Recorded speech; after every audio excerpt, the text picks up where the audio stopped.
and welcome to Mouse in the Mitten Trivia Pod, a podcast where you can test your Disney trivia knowledge over a variety of topics. My name's Court and I will be your host. Our game will consist of 5 rounds of 6 questions, covering everything from your basic Disney questions to some little unknown facts. Each question is worth 1 point unless otherwise noted. Make sure you follow us on Facebook, on TikTok, and on Twitter at Mouse in the Mitten.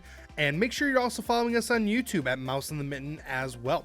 And hey, if you are planning a Disney vacation, whether it's for this year, next year, or beyond, I would love to be able to help you get everything planned, get everything taken care of, and make your vacation go from good to the most magical vacation possible. You can reach me at mouseinthemitten@gmail.com. Well, starting today and starting for the next couple weeks, we have the March Madness basketball tournament going on for both the men's and the women's side. So it's a lot of fun, and so we're going to kind of celebrate that a little bit with round 1 dedicated to all things basketball. So Disney does have a lot of basketball history. There are a lot of cool nuances with what they do with the sport of basketball. So all these questions have to do with basketball. So let's get started with question number 1. What 1997 movie features a golden retriever who plays basketball? Question number 2. Name the Disney Channel original movie where one of the main characters has to choose between playing basketball or doing a musical. Question number 3. Name the 2002 Disney Channel original movie about twins who played basketball and went on to be 2 of the first players in the WNBA. Question number 4. What ride in Disneyland can you find a basketball hoop where cast members can shoot hoops while on break? Question number 5.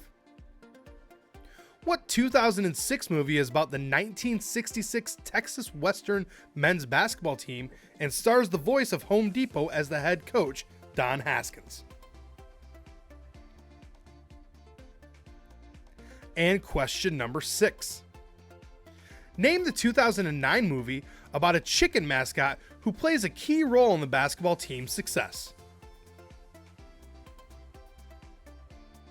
All right, I'm going to give you a few seconds worth of music, try to come up with those answers, and then I will return.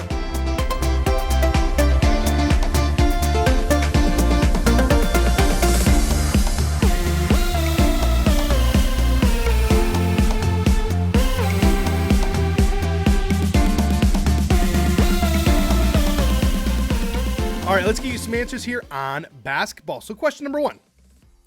What 1997 movie features a golden retriever who plays basketball? That is, of course, Air Bud. Classic Disney movie, classic basketball movie. Who at that point, whenever they saw that movie, did not want to get a golden retriever and put him in a new pair of Air Jordans? At least 2 pairs, 1 for each paw. I did. I thought it would look cool. We had a golden retriever. I didn't put shoes on him. It's a bitter point in my life at this point. Moving on, question number 2. Name the Disney Channel original movie where one of the main characters has to choose between playing basketball or doing a musical. That is obviously High School Musical.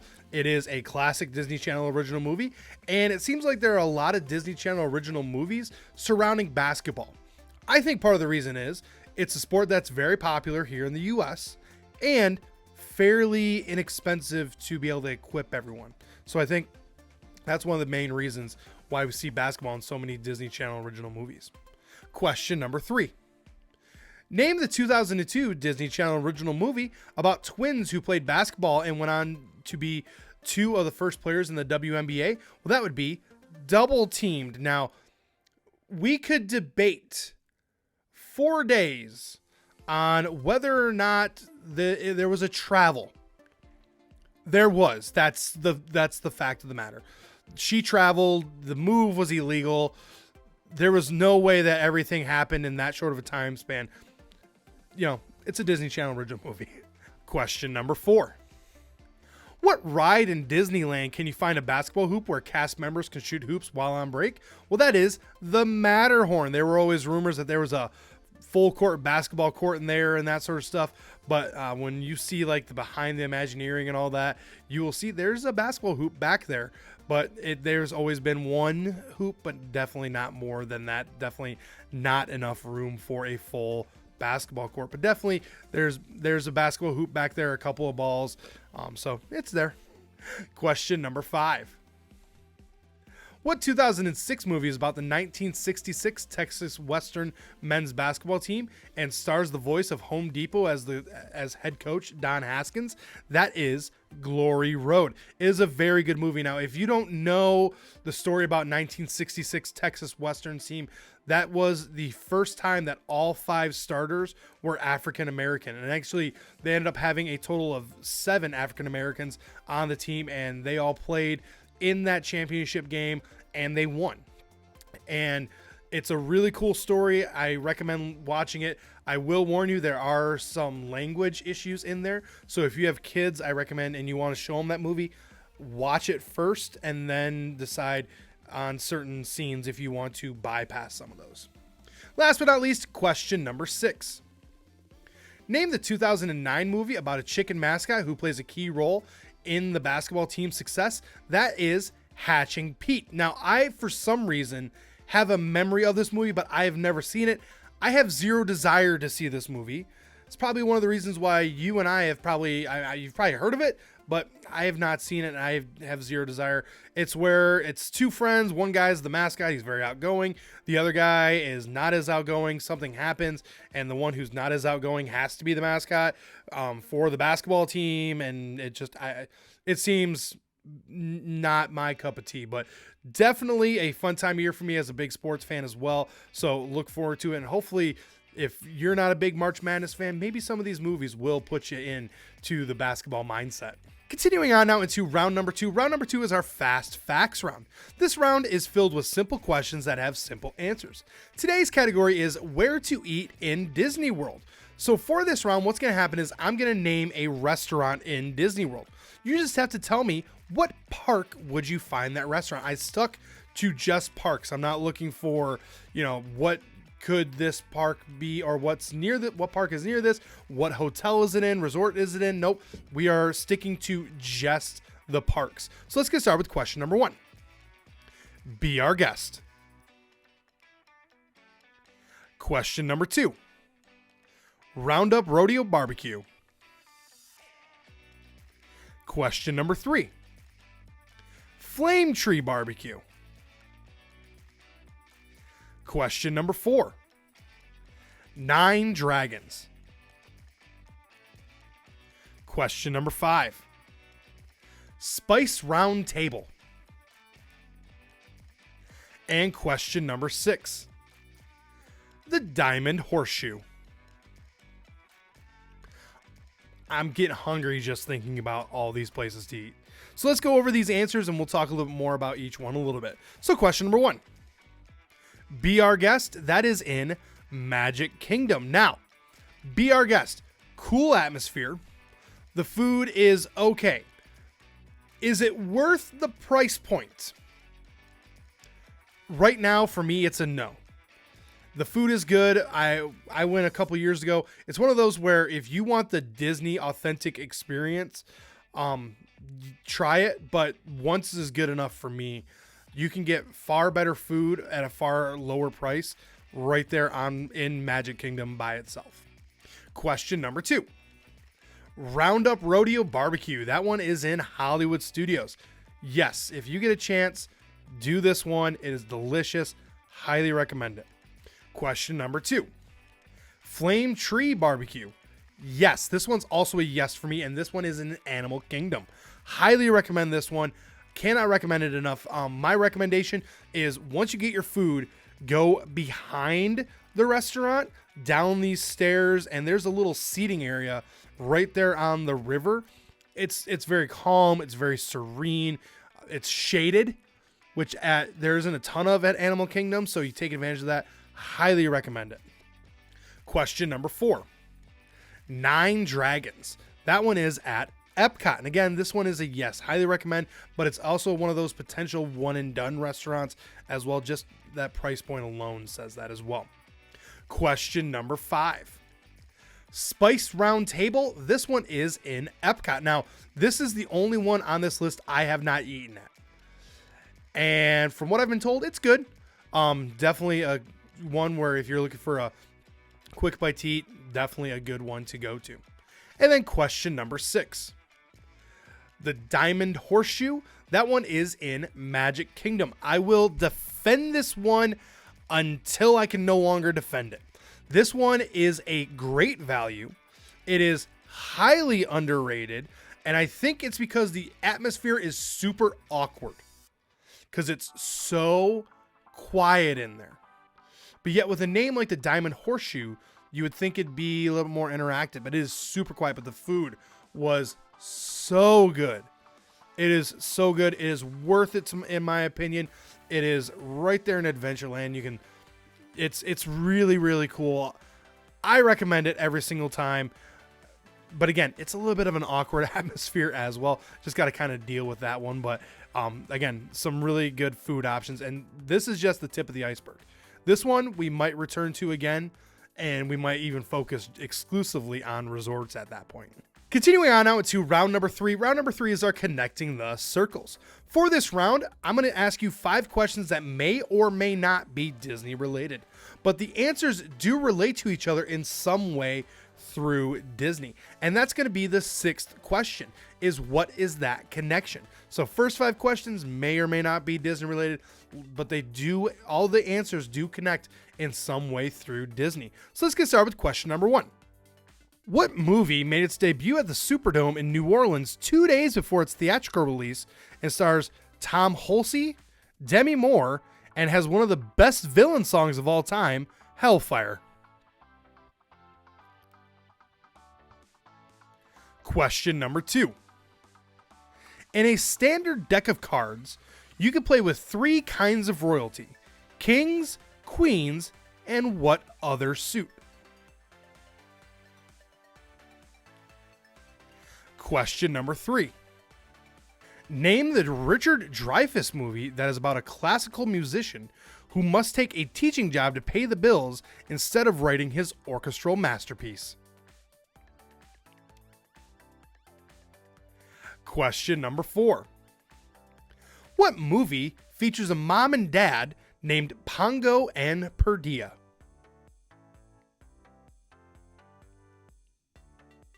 Question number 5. What Tim Curry movie saw Gonzo and Rizzo living at an inn located in England and leads to a treasure hunt? And question number 6 is what is the connection? I'm going to give you a few seconds worth of music, try to make that connection, and then I will return.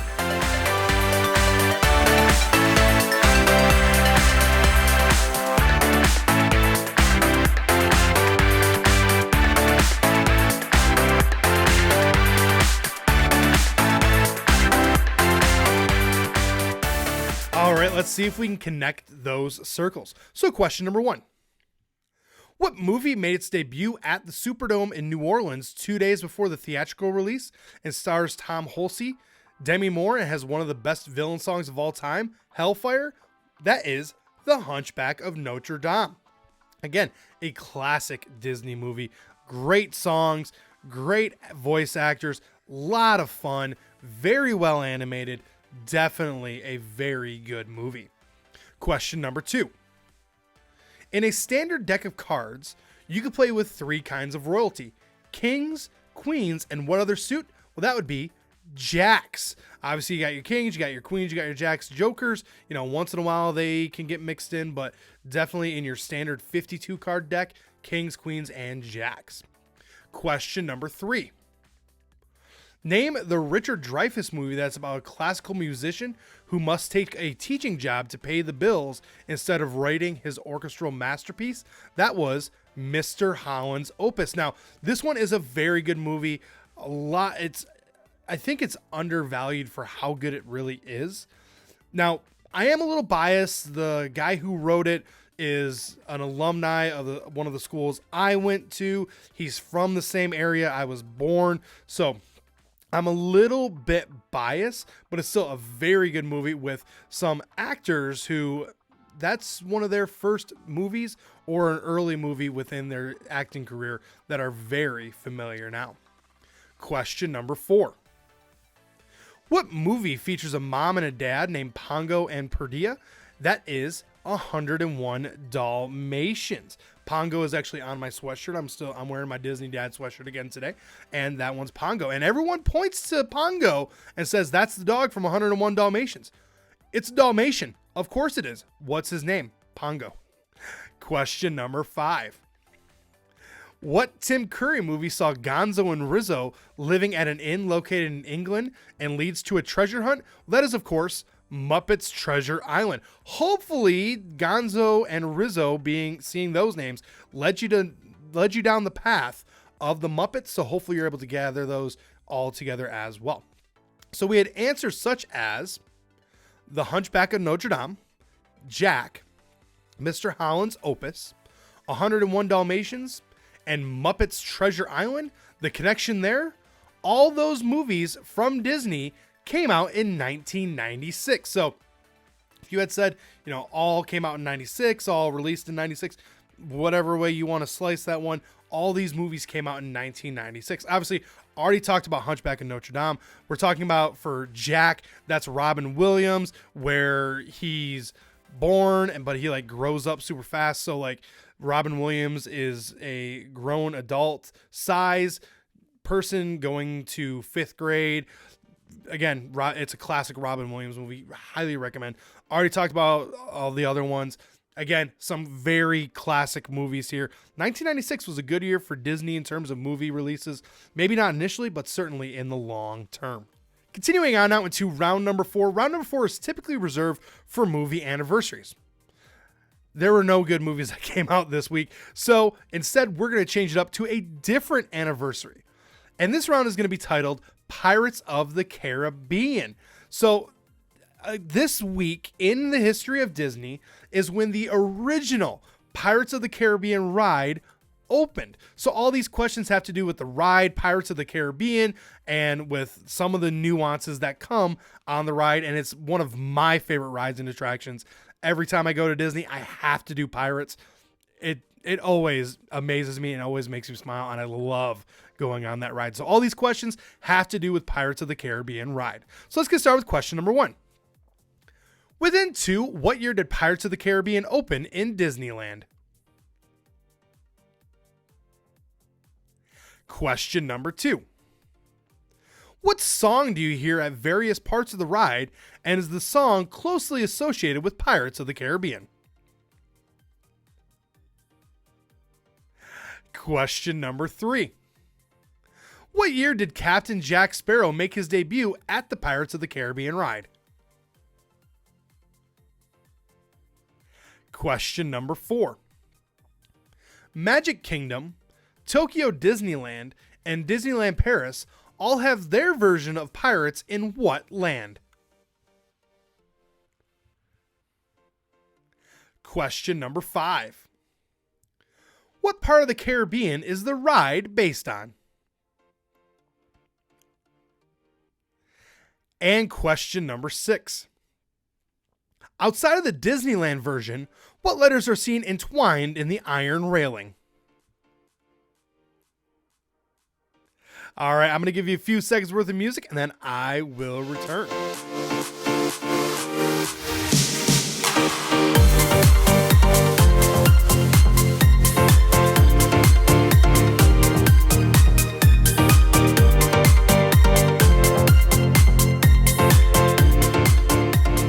All right, let's get you some answers here on Pirates of the Caribbean. So question number 1.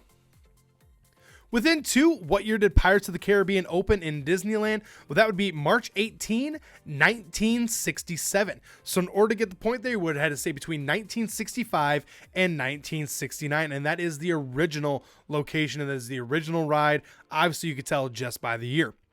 Question number 2. What song do you hear at various parts of the ride, and is the song that's closely associated with Pirates of the Caribbean? That is, of course, Yo Ho, Yo Ho, A Pirate's Life for Me. A classic song, and believe it or not written by the Sherman Brothers. It was written by Xavier. So credit goes to him. Very classic song you do hear at various parts throughout the ride as well. Question number 3. What year did Captain Jack Sparrow make his debut at the Pirates of the Caribbean ride? Well, the first movie came out in 2003.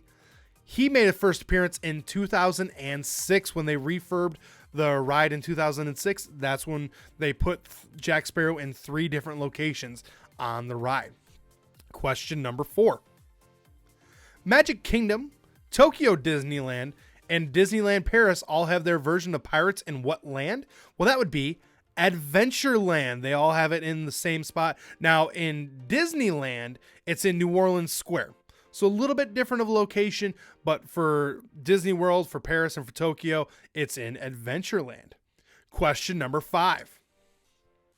What part of the Caribbean is the ride based on? Well, it is based on the West Indies. So that part of the Caribbean, that is where the ride and subsequently the movies are all based on. Last but not least, question number 6.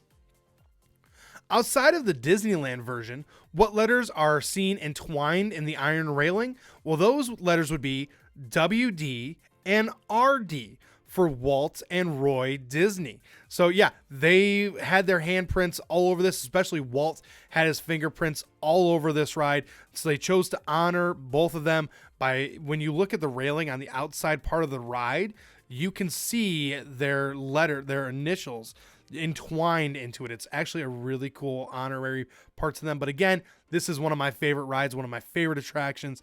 Highly recommend. If it's not on your list, add it to your list of things you have to do in Disney. All right, wrapping up today's game, round number 5 is simply titled, What Song Does It End With? For this round, I'm going to name a song that is the first song that you hear when the credits start at the end of a Disney movie. You simply have to say, what movie is this song in? So I'm going to give you the name of a song. Just tell me, what movie does that song start the credits with? Don't worry, I didn't dig deep and say like, hey, what song is in the middle of the credits? Nope. This is what song is at the beginning when the credits start to roll. So unfortunately, no You're Welcome on here by Jordan Fisher and Lin-Manuel Miranda. I'm sorry. But question number 1. Let It Go by Demi Lovato.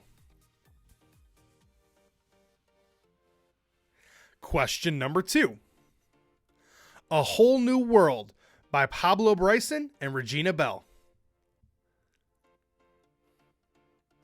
Question number 3. True to Your Heart by Stevie Wonder featuring 98 Degrees. Question number 4. When Can I See You Again by Owl City. Question number 5. Never Knew I Needed by Neo. And question number 6. Something That I Wanted by Grace Potter. All right, try to come up with those answers. I will return and we will wrap up today's game.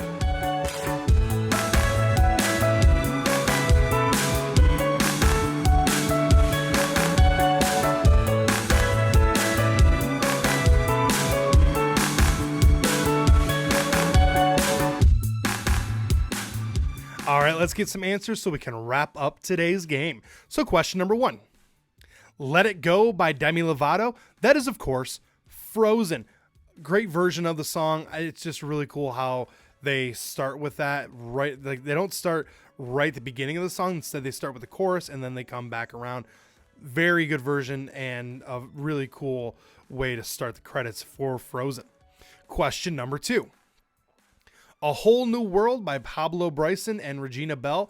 That is Aladdin. Now, there were a couple of songs at the time that Pablo Bryson was heavily involved with at Disney. Hopefully, you're able to figure out that A Whole New World, obviously, that's from Aladdin. Makes sense. That would be the song that starts the credits. Question number 3. True to Your Heart by Stevie Wonder featuring 98 Degrees. That is Mulan. Now, I always joke, whenever we watch Love is Blind, my wife especially the first time I did this, did not know that Nick Lachey was part of 98 Degrees. So when he popped on, he said, "Sing True to Your Heart." And my wife's like, "Why? What? Very confused. I'm like, "From Mulan, the end, like the song there at the end, that is him with Stevie Wonder." I still remember vividly seeing all the stuff for that on Disney Channel way back when that movie came out. Question number 4. When Can I See You Again by Owl City? That is Wreck-It Ralph. Again, classic Disney song and definitely a bop from Owl City. I mean, it's Owl City. Back then, I mean, putting out some bangers. Definitely a good song. Question number 5. Never Knew I Needed by Neo. That is Princess and the Frog. Again, a very good song. Neo does a great job with it. Oh man, it's a great song. And you know, every time I hear it, just like, yeah, it's cool. It makes you smile. Last but not least, question number 6. Something That I Wanted by Grace Potter. That is Tangled. Again, another really fun song. When we brought my daughter in for a doctor's appointment, it was at obviously a pediatric office. Tangled had just gotten done. We walked in, she heard the song, I heard the song. We both looked at each other and smiled, started dancing. It's a great song, and every time that we're in the car now, it has to come on just because we love it so much. This is one we will visit again, so just make sure that if you are watching Disney movies, wait an extra minute or two, pay attention to the song that's being played through those credits.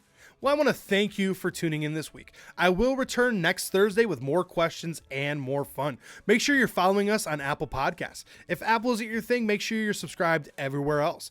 Make sure you're also following us on YouTube. Make sure you turn that bell on for notifications and give us a thumbs up as well. Make sure you leave a 5-star review wherever you can and let us know what your score is. You can follow us on social media at Mouse in the Mitten on Facebook, on Instagram, and Twitter. And hey, again, if you are planning a Disney vacation and you need a little bit of extra help, I would love to get everything taken care of for you. You can email me at mouseinthemitten@gmail.com. Well, hey, my name's Court. The dog's name is Milo. I appreciate you tuning in this week, and I will see you next time.